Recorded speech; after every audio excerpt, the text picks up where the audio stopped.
안녕하세요 여러분, 가구 전문가 가구쟁입니다. 아이의 수면 문제로 고민하신 적 있으신가요? 특히 밤에 아이가 자꾸 깨거나 보채서 부모님들이 힘들어하는 경우가 많습니다. 제 친구도 아이가 밤에 자꾸 깨는데 어떤 프레임을 쓰거나 매트리스를 사용하면 깨지 않고 푹 잘 수 있을까라고 얘기하더라고요. 그래서 오늘은 프레임, 매트리스와 함께 아이의 수면 습관과 분리수면에 대해 알아보려고 합니다. 우선 언제부터 분리수면을 시작하는 게 좋을지, 그리고 수면 훈련의 방법까지 함께 알아보도록 하겠습니다. 아이들은 수면 중 자주 깨거나 보채는 일이 흔하며, 이를 해결하려면 적절한 수면 훈련 방법이 필요하다고 합니다. 최근에 많은 연구에 따르면 아이들은 성인보다 수면 주기가 짧고 자주 깨어나는 경향이 있다고 합니다. 이때 부모가 즉각적으로 앉거나 달래면 아이는 스스로 다시 잠드는 법을 배우지 못한다고 해요. 헬스 슬립 헤비츠라는 책에 따르면 부모가 아이가 울 때 바로 반응하기보다 시간을 두고 다가가면 아이는 스스로 다시 잠드는 능력을 더 빠르게 익힐 수 있다고 합니다.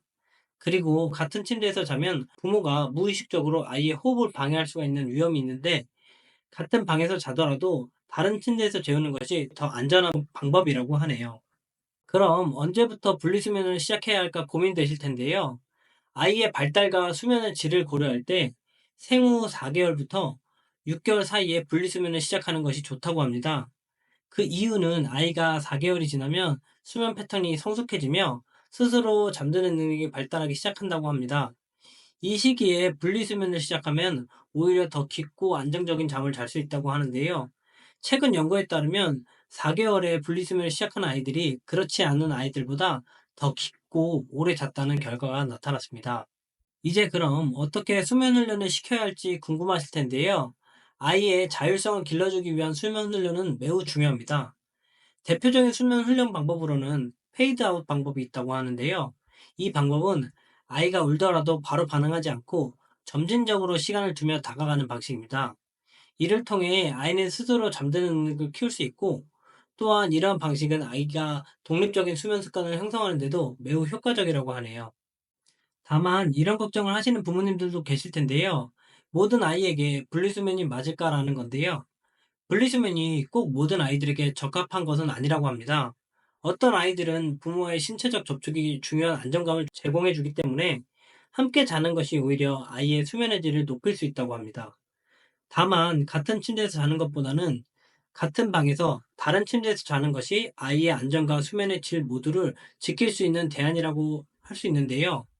그렇기 때문에 아이의 수면 환경을 안전하게 조성하는 것은 중요하며, 그러기 위해서 저상형 침대와 같은 낮은 침대의 형태가 아이가 독립적으로 안전하게 자기에 좋은 선택이 될 수 있다고 합니다.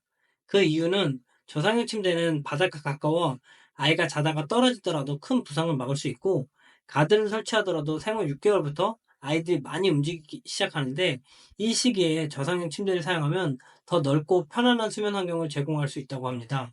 또한 아이와 같은 방에서 공간을 많이 차지하지 않게 설치하여 독립적인 수면을 유지시켜주면서 자는 걸 볼 수 있는 공간을 만들어줄 수 있습니다.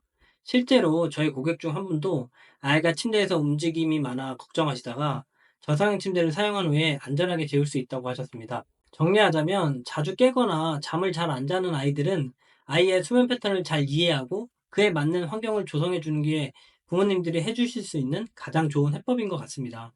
생후 4개월 이후에는 분리수면을 고려해 볼 수 있으시며, 같은 방에서라도 다른 침대에서 재우는 것이 안전하고 독립적인 자립성을 기를 수 있는 효과적인 방법인 것 같습니다. 부모님들도 아이와 함께 건강하고 편안한 수면을 경험하시길 바라겠습니다. 제 채널이 아직 구독자 수가 적어서 앞으로도 육아와 가구에 관한 좋은 정보를 계속 받아보고 싶으시면 구독해 주시고, 궁금한 점이 있으시면 댓글로 남겨주세요. 감사합니다.